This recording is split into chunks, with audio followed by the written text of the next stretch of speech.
Some of the most important jobs in our economy are kind of hidden in plain sight, right? They're tucked away inside these really dense formal definitions. Well, today we're going to crack one of those definitions wide open, word by word, and reveal the absolutely crucial profession that's working just beneath the surface. So let's just dive right in and look at the definition itself. So here it is, one sentence. Just a single sentence from the International Valuation Standards.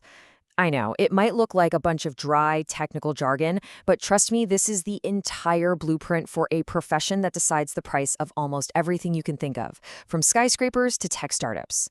Our mission today is pretty simple.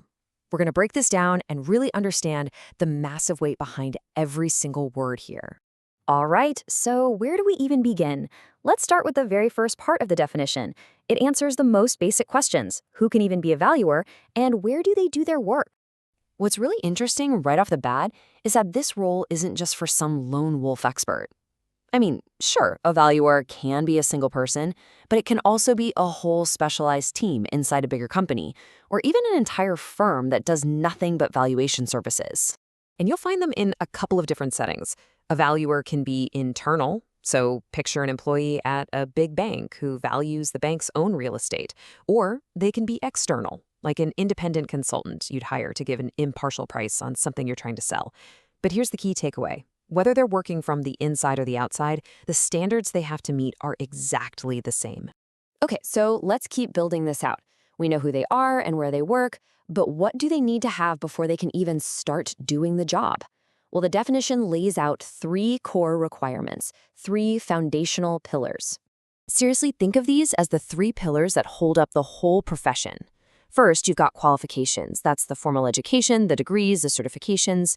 Then you have ability. That's the actual proven skill to put that knowledge to work. And finally, experience, the real-world track record of having done it and done it well.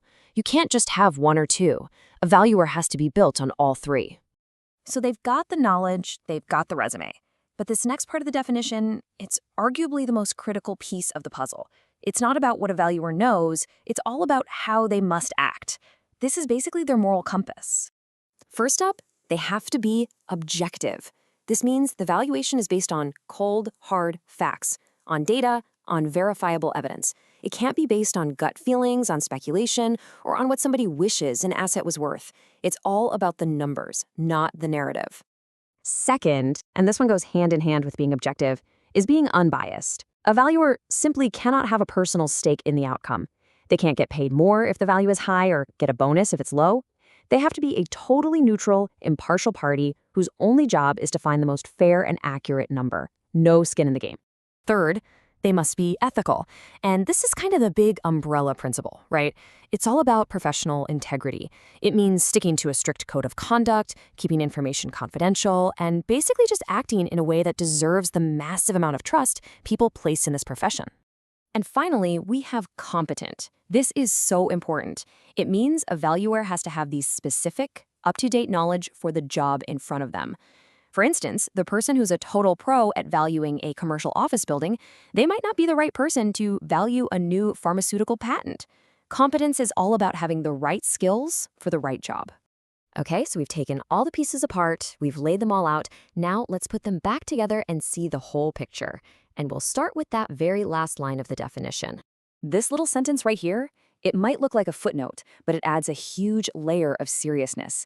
It tells us that the work of a valuer is so vital to how our financial system works that it's often regulated by the government or other official bodies. There are exams to pass, standards to keep.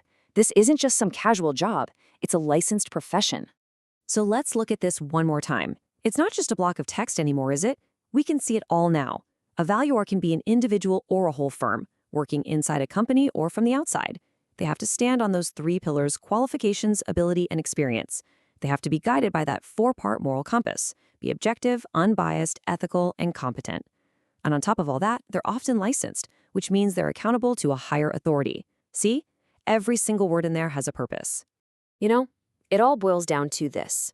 The whole complex structure of this profession, the pillars, the principles, the licenses, it's all designed to build and protect one single thing: trust. Because when you're asking for the price of something, what you're really asking for is a number you can actually believe in. Which kind of leaves us with one final thought, doesn't it? When everything has a price, What is the value of trust?